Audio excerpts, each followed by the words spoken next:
In 2017, I decided to start looking for another income stream in my efforts to become financially free and to stop feeling so stressed and anxious when at work. After what felt like an eternity of combing through YouTube videos on Bitcoin, FX trading, drop shipping, and so on, I came across Amazon FBA, a business model that seemed as though it could give me the huge rewards and financial flexibility that I wanted, but without requiring me to quit my job and do it full time.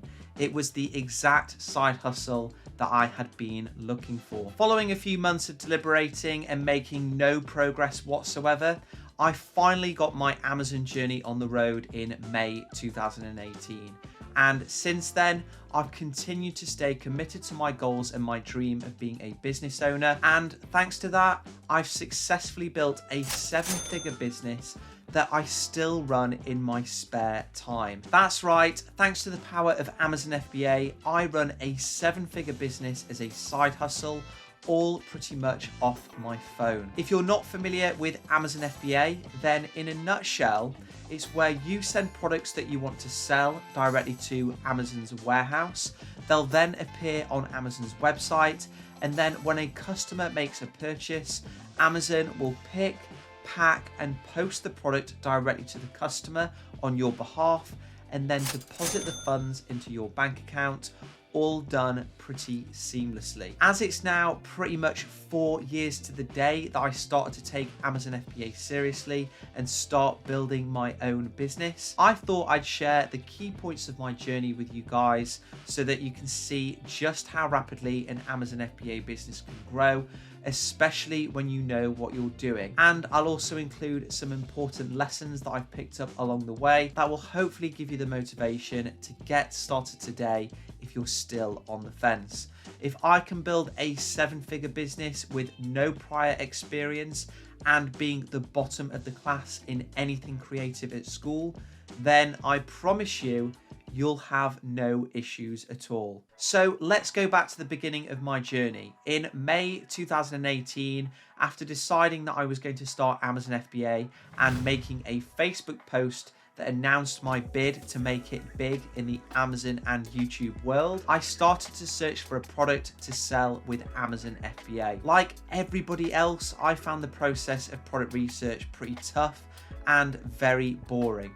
But I kept going because I wanted to prove to myself that I was up to the challenge, and I knew that if it was easy, then everybody would be doing it and there would be no opportunity at all. To make the process as bearable as possible, I decided to break up research sessions into 20 to 30-minute chunks, rotating between different product discovery methods each day. When you're doing your Amazon FBA product research, there's no need to spend endless hours every single day just sat at your desk staring at your computer screen. 20 to 30 minutes each day is fine, and if you follow this strategy, then you'll likely become much more efficient at searching for products in a short amount of time, and you'll also help to ensure that you're seeing fresh product ideas every single day and lower the risk of you burning yourself out and quitting altogether. This worked really well for me because in June 2018, after just 6 weeks of searching, I finally found a product that I was happy with that had the 3 essential criteria that every product needs to have: demand, a 30% profit margin, and an opportunity to stand out versus the existing competition. After ordering samples from relevant suppliers and assessing their quality, I chose the supplier that I had the most confidence in, and then I placed an order for 1,000 units in July 2018. And that was a really exciting day. Finally, after 6 months of dreaming of having my own business, after I first came across Amazon FBA, it was all coming to life. The units that I'd ordered immediately went into production, and soon after that, they were completed and then dispatched to Amazon's warehouse. A lot of people have asked me since if I was nervous or worried before launching my product, but strangely enough, I wasn't. I felt that I'd done tons of research and I'd done my homework, enough to give me a good shot anyway.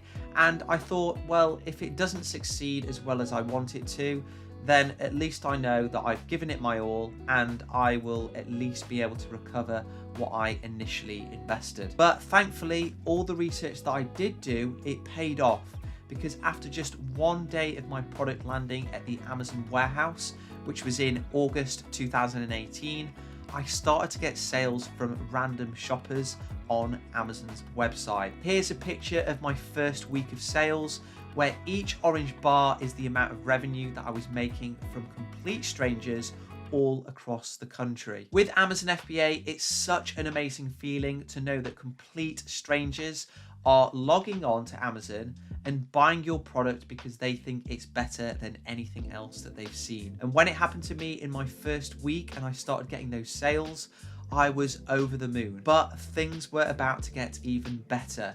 In my second week, as my product started to gain traction, I generated just under £5,000 worth of revenues and made about £1,000 profit. By the end of September, so my fourth week of selling, I had completely sold out of those 1,000 units. So in my first month of selling, I sold 1,000 units, got all of my initial investment back, and I made a healthy profit.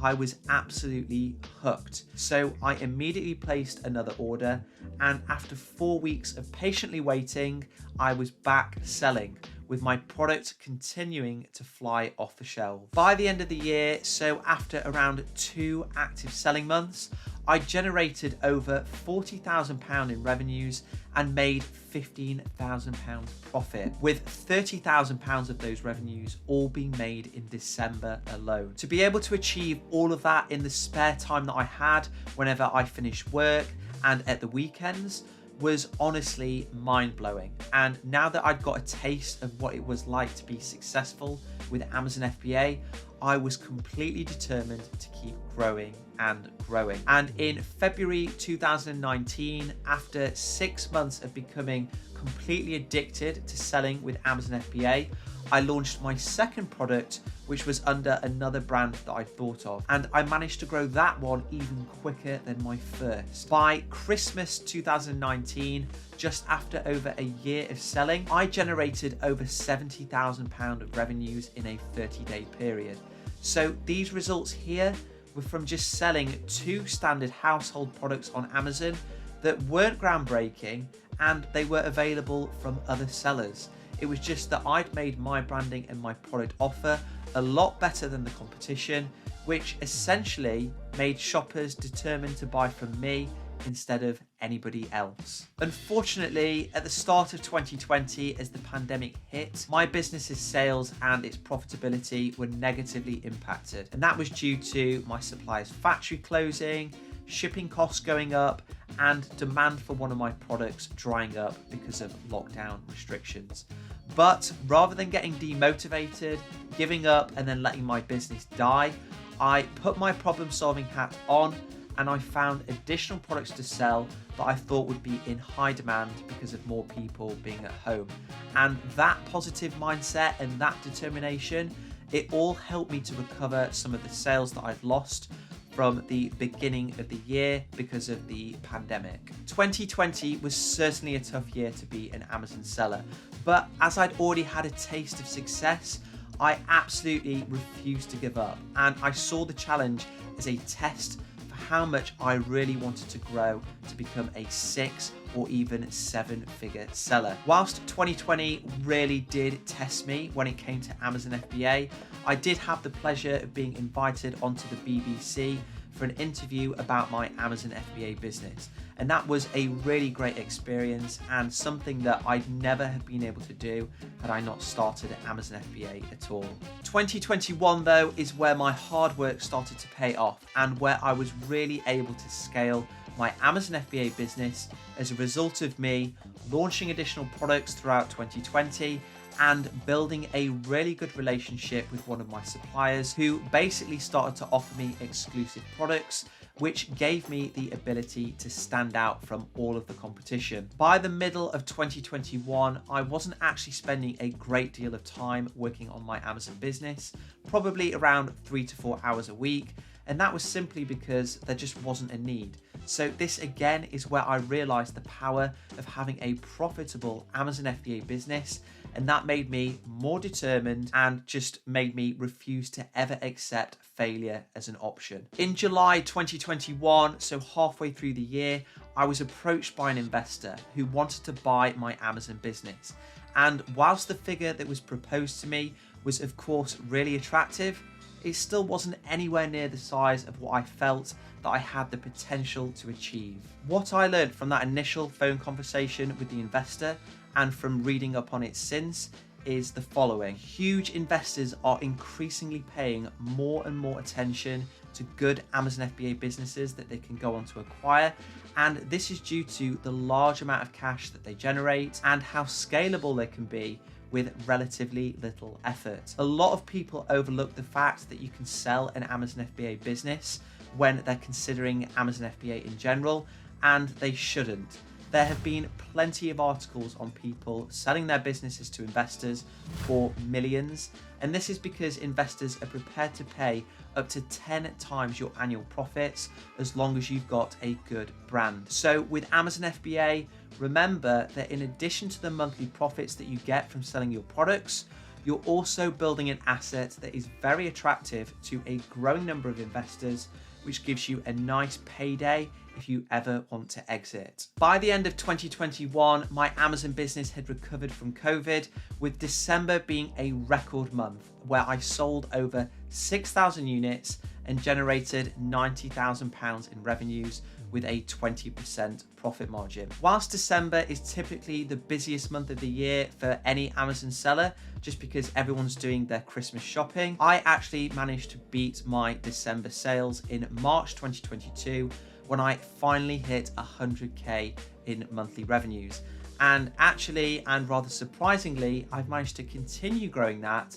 And just last week at the end of May, I reached 140K in monthly revenues. So to go from zero and absolutely no experience in May 2018 to running a 7-figure business in my spare time exactly 4 years later is crazy. And for me, despite the increase in size and the increase in the number of products that I sell, my Amazon business is more passive than it has ever been, because I'm now outsourcing the advertising of my products, which means that my weekly workload is around 2 hours when it comes to Amazon FBA.